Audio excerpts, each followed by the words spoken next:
Hello everyone, welcome to study online education. Study online education में आपका स्वागत है।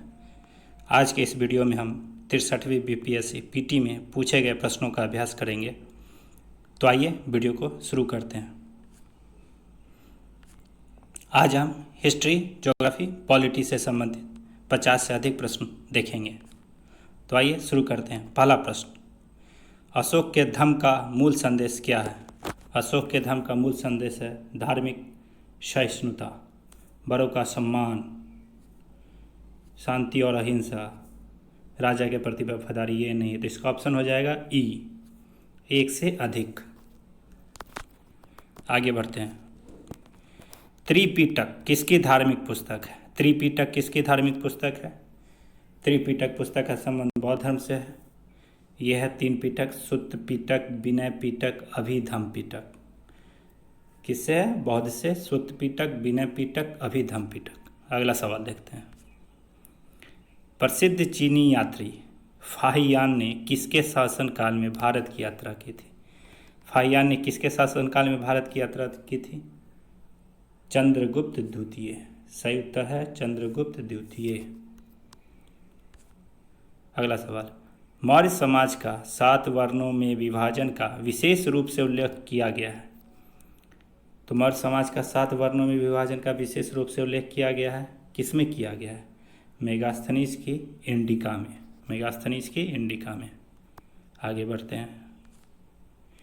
दक्षिण भारत के मंदिरों के आकर्षण का आकर्षक द्वार क्या कहलाते हैं? आकर्षक द्वार पूछ रहा है। मंदिर के आकर्षक द्वार गोपुरम, ऐसा जो द्वार होता है, और ये रहा मंदिर, ये रहा ये ऐसा, तो ये गोपुरम कहलाता है। ठीक है, आगे बढ़ते हैं अगले सवाल की ओर। चोल काल किसके लिए प्रसिद्ध था? चोल काल ग्राम पंचायत के लिए प्रसिद्ध था। क्या था? ग्राम पंचायत। ठीक है, अगले सवाल की ओर बढ़ते हैं। वह प्रथम मुस्लिम शासक कौन था जिसने शासन के सिद्धांत को राजाओं के ईश्वरीय अधिकार सिद्धांत के समान प्रतिपादित किया था? यह प्रतिपादित किया था बलबन ने। किसने? बलबन। ईश्वरीय अधिकार सिद्धांत के समान, बलबन।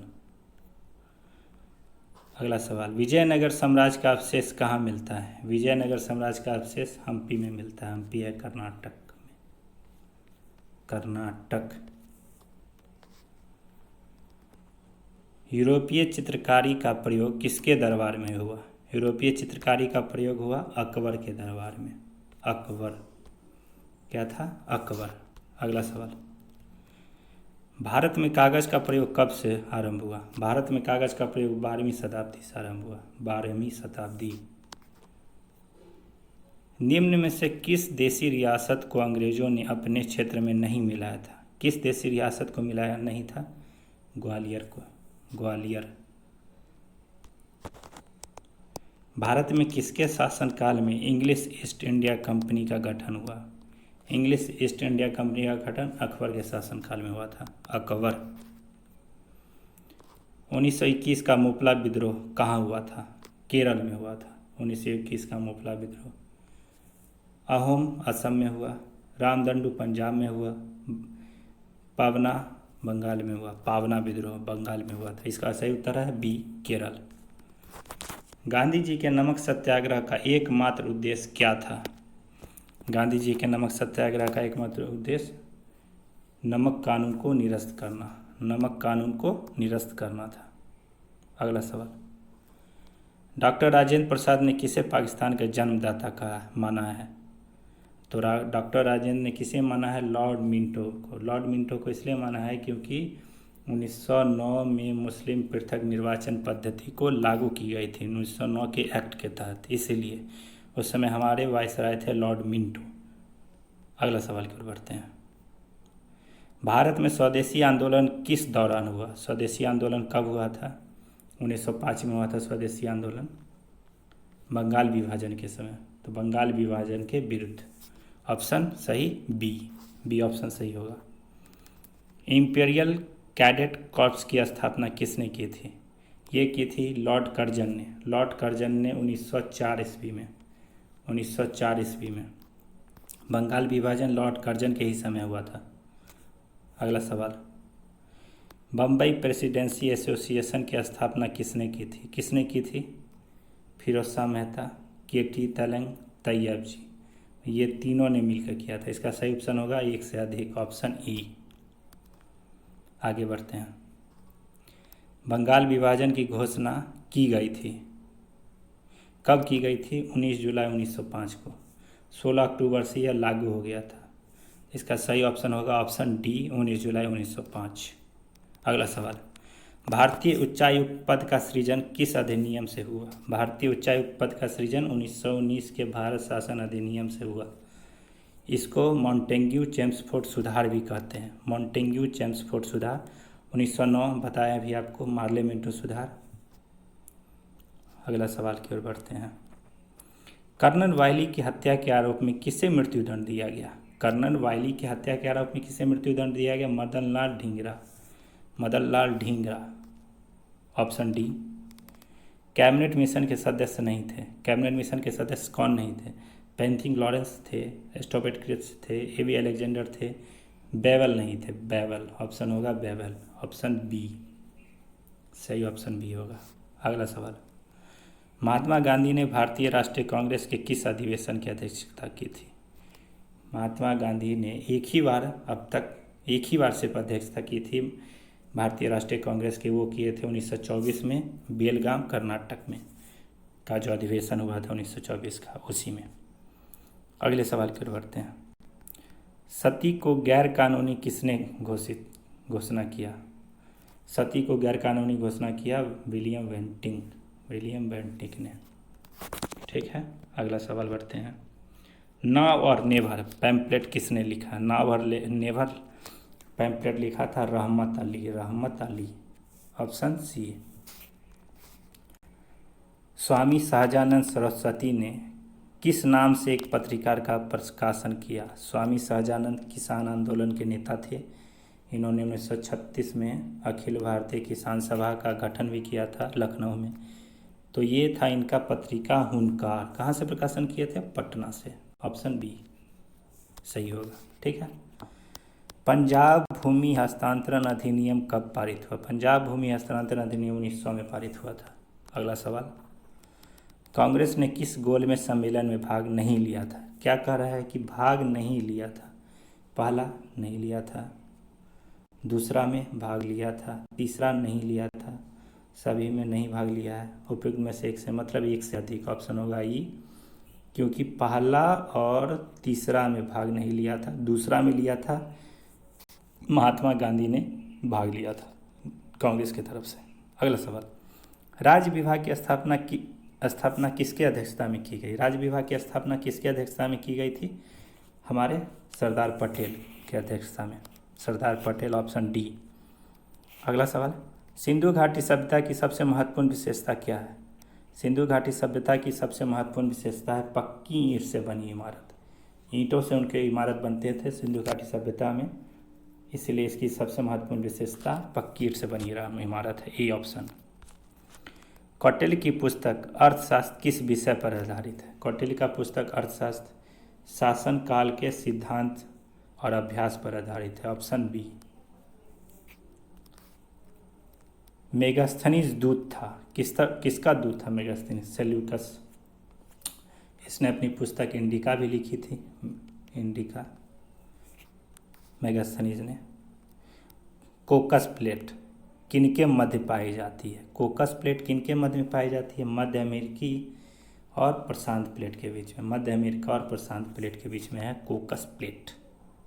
अगला सवाल, संयुक्त राज्य अमेरिका का रस्ट बाउल निम्नलिखित में से किस प्रदेश से संबंधित है? रस्ट बाउल है ग्रेट लेक्स प्रदेश। ये सारे सवाल 63वीं बीपीएससी में पूछे गए हैं, उसी का आज हम अभ्यास कर रहे हैं। बहुत महत्वपूर्ण क्वेश्चन है। आगे बढ़ते हैं। निम्न में से कौन सी मिट्टी नदियों द्वारा निर्मित है? नदी द्वारा निर्मित मिट्टी पूछ रहा है, तो नदियों द्वारा निर्मित जलोढ़ मिट्टी होती है। जलोढ़ बहुत उपजाऊ मिट्टी होती है, जलोढ़ मिट्टी। अगला सवाल, निम्नलिखित में से कौन सा विश्व का कहवा पतन के नाम से जाना जाता है? कहवा पतन ये है सेंटोस। सेंटोस में एक बहुत बड़ा बंदरगाह है सेंटोस। ऑप्शन बी ब्राज़ील में है यह सेंटोस। अगला सवाल पर की ओर बढ़ते हैं।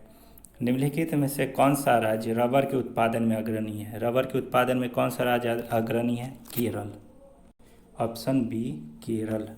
अगला सवाल, तमिलनाडु में सर्वाधिक सूती वस्त्र के कारखाने कहाँ पाए जाते हैं? कोयम्बटूर। ये दक्षिण भारत का मैनचेस्टर भी कहलाता है, मैनचेस्टर। उत्तर भारत का मैनचेस्टर कौन है? कानपुर। ठीक है, अगला सवाल की ओर बढ़ते हैं। राष्ट्रीय जलमार्ग 1 जोड़ता है, राष्ट्रीय जलमार्ग 1 किसको जोड़ता है?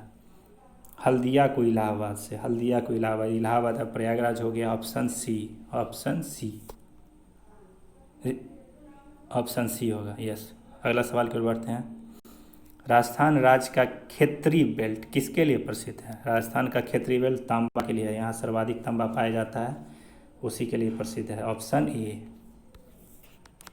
अगला सवाल, निम्नलिखित में से कौन सा कार्य स्थानीय स्वशासन के अधिकार क्षेत्र में नहीं आता है? सार्वजनिक स्वास्थ्य आता है, स्वच्छता आता है, जनोपयोगी सेवा आता है, सार्वजनिक अनुशासन का रख रखाव नहीं, ये नहीं आता है, तो ऑप्शन डी होगा इसका उत्तर, सॉरी ऑप्शन डी। ठीक, अगला सवाल बढ़ते हैं। निम्नलिखित में से किस समिति आयोग ने न्याय पंचायत बनाने की सिफारिश की थी? तो किस समिति ने की थी ये सिफारिश? अशोक मेहता समिति। अशोक मेहता समिति ने ये सिफारिश की थी कि न्याय पंचायत भी बनाया जाए। अगला सवाल, धन विधेयक पेश किया जाता है, धन विधेयक कहाँ पेश किया जाता है? केवल राज्यसभा नहीं, केवल लोकसभा में। सही ऑप्शन होगा बी, धन विधेयक 110 अनुच्छेद के तहत पेश किया जाता है। ठीक है, धन विधेयक को धन विधेयक लोकसभा अध्यक्ष घोषित करता है। धन विधेयक राष्ट्रपति के अनुमति के बाद ही पेश किए जा सकते हैं। अगला सवाल, पंचायती राज प्रणाली किस सूची का विषय है? पंचायती राज प्रणाली किस सूची का विषय है? संघ सूची नहीं, राज्य सूची। Option B. अगला सवाल की ओर बढ़ते हैं। भारतीय सर्वोच्च न्यायालय में न्यायाधीशों की नियुक्ति कौन करता है? भारतीय सर्वोच्च न्यायालय में न्यायाधीशों की नियुक्ति कौन करेंगे? प्रधानमंत्री नहीं, राष्ट्रपति। ऑप्शन बी, ऑप्शन बी राष्ट्रपति करते हैं। सही उत्तर है बी। भारतीय संविधान की प्रकृति क्या है? भारतीय संविधान की प्रकृति क्या है? संघीय नहीं, एकात्मक नहीं, संसदीय नहीं। डी, प्रकृति में संघीय किंतु भावना में एकात्मक। Option D. अगला सवाल, भारत का प्रधानमंत्री किसके प्रति जवाबदेह है? भारत का प्रधानमंत्री किसके प्रति जवाबदेह है? लोकसभा के प्रति। भारत का प्रधानमंत्री लोकसभा के प्रति जवाबदेह होता है। राज्यसभा का प्रधान अध्यक्ष कौन होता है? राज्यसभा का प्रधान अध्यक्ष प्रधानमंत्री नहीं, उपराष्ट्रपति नहीं, उपराष्ट्रपति होता है। Option C, option C. ठीक है, सर्वोच्च न्यायालय के न्यायाधीशों की सेवानिवृत्ति उम्र कितनी है? ऑप्शन डी, 65 वर्ष। अगला सवाल, संसद बनने हेतु न्यूनतम उम्र क्या है? संसद बनने हेतु न्यूनतम उम्र है 25 वर्ष। अगले सवाल पर बढ़ते हैं। इसी के साथ लेक्चर को विराम देते हैं। Subscribe and share study online education. Thank you for watching study online education.